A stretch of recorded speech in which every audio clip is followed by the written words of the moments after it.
Maka saya dan Bang Dul dengan berusaha keras kalau kami menjadi gubernur, yang pertama kami lakukan adalah membuka lapangan kerja baru yang adil bagi siapapun, kurang lebih berjumlah 500 orang. 500 ribu.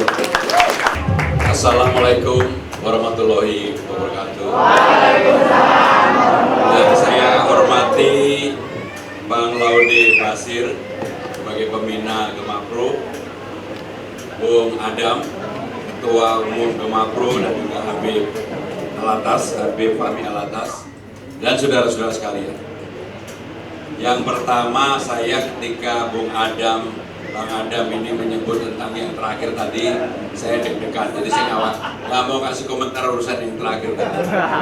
Tapi saya hanya ingin mendoakan semoga yang di sini semuanya mandiri dan tidak bergantung pada siapapun. Saudara-saudara sekalian, saya ingin menyampaikan hal yang secara lugas jelas. Yang pertama, bagi saya pribadi, kalau saya diberikan amanah menjadi gubernur Jakarta, maka yang paling penting dan terpenting adalah hubungan antara ulama dan umaro itu harus terbuka dan harus betul-betul membawa manfaat bagi umat. Itu satu. Yang kedua yang ditanyakan oleh Bung Adam tadi, bagaimana dengan kemudian turunannya bagi para pemuda yang berhimpun di organisasi Islam. Kebetulan saya ini dulunya sebagai aktivis mahasiswa di ITB Bandung, di tempat saya kuliah, nggak ada yang namanya HMI, nggak ada PMKRI, nggak ada GMNI. Yang ada adalah Salman atau Student Center yang di dalam. Dan saya aktivis dua-duanya. Maka terakhir saya menjadi ketua Dewan Mahasiswa ITB, itu seperti ketua BEM sekarang. Sehingga dengan demikian saya paham, tahu betul bagaimana para pemuda ini, teman-teman aktivis ini mempunyai impian, juga mempunyai permasalahan, kegelisahan dan sebagainya. Sehingga dengan demikian saya akan memulai dari hal itu.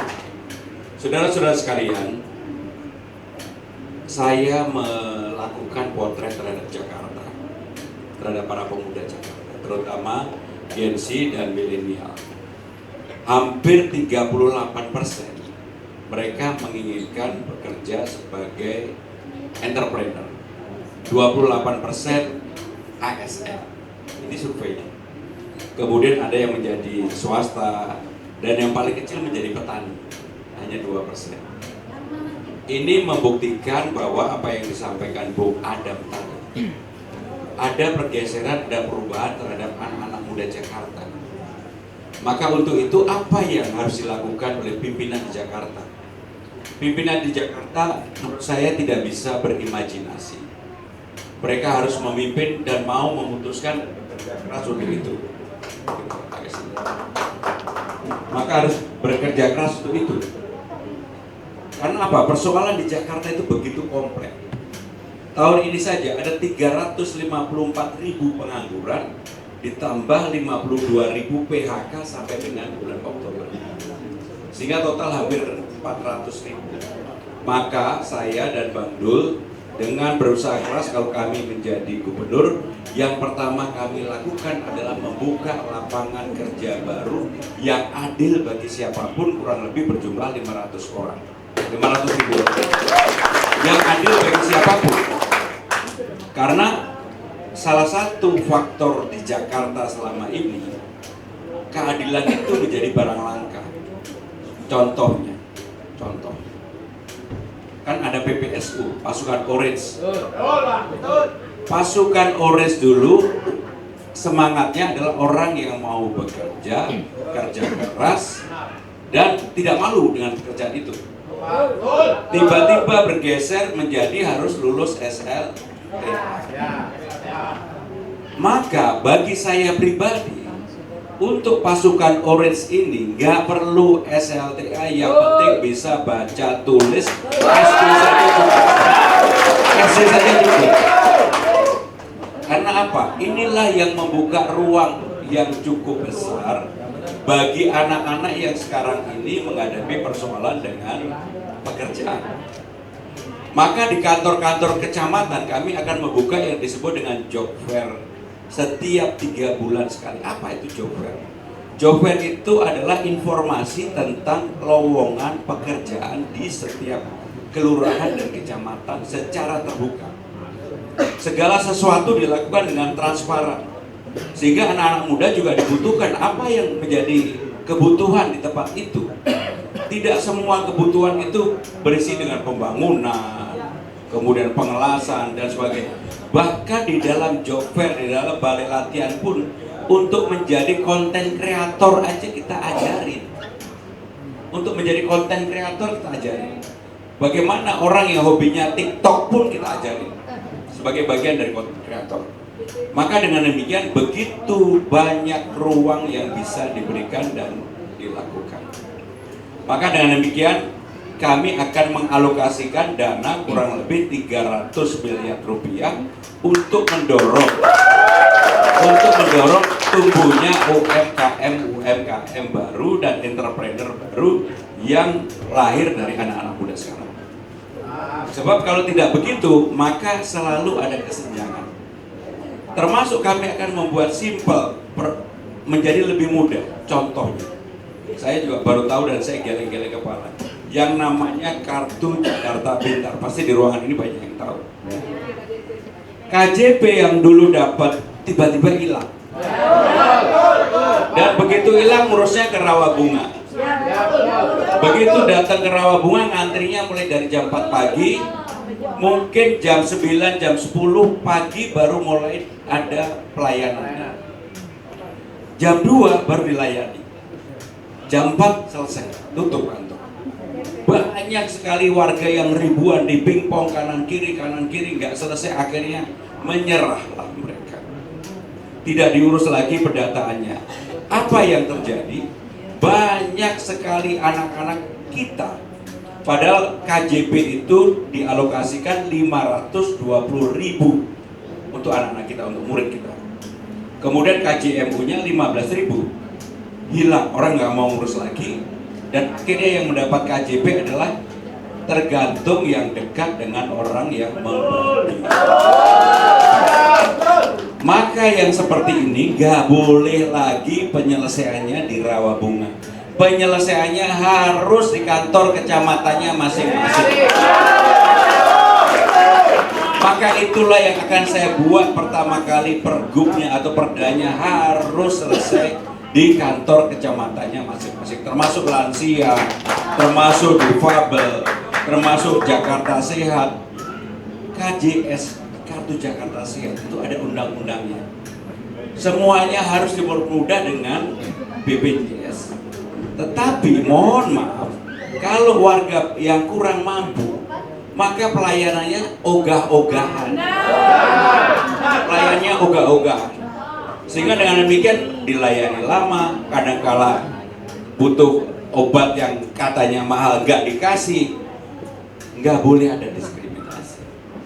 Sehingga dengan demikian kami juga akan mengintensifkan yang namanya kartu BPJS itu dipermudah, termasuk kalau kemudian warga itu butuh perawatan di rumah sakit.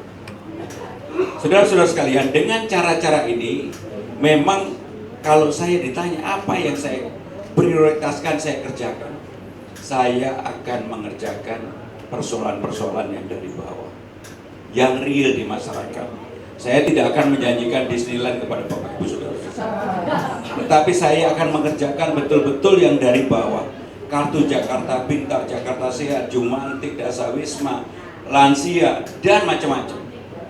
Termasuk karena terlalu banyak yang diinginkan untuk urusan Jumantik, yang rata-rata hanya menerima 500 OP-nya, betul kan? Kalau saya langsung saya kalikan 2 nanti. Jumantik akan berubah. Dasawisma ini udah dalam bentuk program saya, Dasawisma jadi kali 2 juga. Termasuk di dalamnya adalah RT RW. RT menjadi dari 2 menjadi 4 juta, RW 2,5 menjadi 5 juta. Dan saya akan memasang CCTV di setiap RT RW. Kenapa ini harus dipasang? Karena untuk menjadi kota global, Indonesia, Jakarta sekarang nomor 7 dari 156 kota global, maka untuk itu harus ada perubahan. Kenapa CCTV? Banyak aspek yang menguntungkan. Kita ini sekarang baru punya 747 CCTV. Butuh berapa? 32.000. Apakah mampu? Mampu. Saudara-saudara nggak usah mikirin, biar saya aja mikirin kalau saja. Pasti mampu. Apa manfaatnya? Satu, pencurian pasti akan bisa diturunkan. Bullying, kekerasan bisa diturunkan. Ancaman narkoba bagi anak-anak kita yang paling utama bisa diawasi. Kemudian perkelahian, tawuran bisa dikurangi. Tapi bapak-bapak kalau mau lirik orang juga bakal ketahuan. Itulah yang kita lakukan. Sehingga dengan demikian saudara-saudara sekalian, program-program yang akan saya bawa adalah yang lebih menginjak bumi. Nah, pertanyaannya tadi di awal, apa yang disampaikan oleh Bung Adam? Saya sebenarnya termasuk inisiator untuk penyelesaian undang-undang pesantren, hari santri.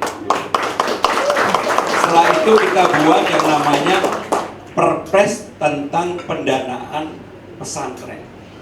Hanya sayangnya sampai hari ini Jakarta belum membuat perda atau pergub. Kalau saya jadi gubernur, yang utama untuk teman-teman sekalian supaya ada ruang, yaitu adalah menyelesaikan perda atau pergub tadi. Pasti akan saya selesaikan. Kenapa? Kalau itu selesai, apa manfaatnya? Satu, urusan boti menjadi lebih transparan. Apapun agama Islam di Jakarta ini kan mayoritas. Dan untuk itu juga harus mendapatkan perhatian yang lebih. Walaupun saya selalu mengatakan, saya ini kalau jadi gubernur Jakarta, menjadi gubernur bagi semua agama, semua tingkatan, semua golongan. Tetapi apapun, Islam ini mayoritas di Jakarta. Dan salah satu yang akan berubah kalau saya di Jakarta adalah Undang-Undang Nomor 2 Tahun 2024 tentang Jakarta. Jakarta bukan lagi sebagai ibu kota negara, tetapi sebagai kota global dan pusat perekonomian nasional. Apa yang dilakukan?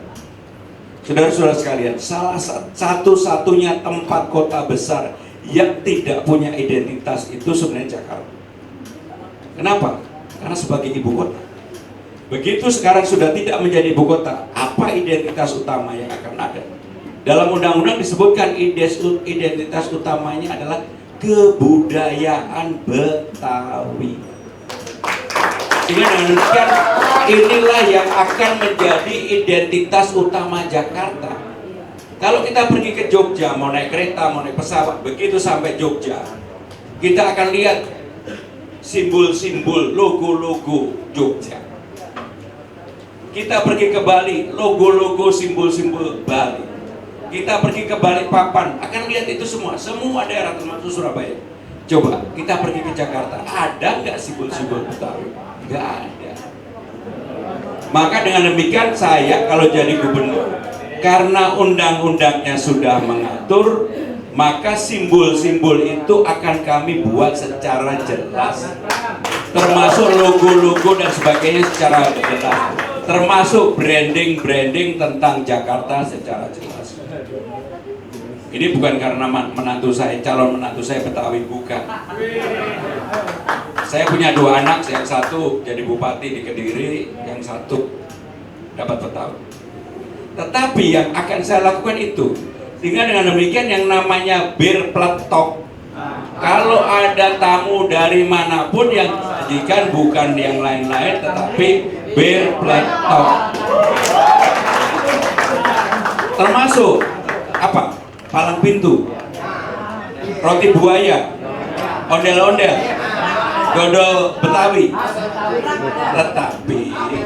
Tetapi harus dikurasi menjadi lebih baik. Contohnya, kalau yang bermain palang pintu lagi nembangnya asik dengan diri sendiri, nembangnya kadang-kadang 10 kali. Nggak peduli bahwa waktunya sudah 10 menit lebih. Padahal acaranya cuma 2 menit. 2 menit udah pakai silat-silat untuk buka merubuhkan palang pintu,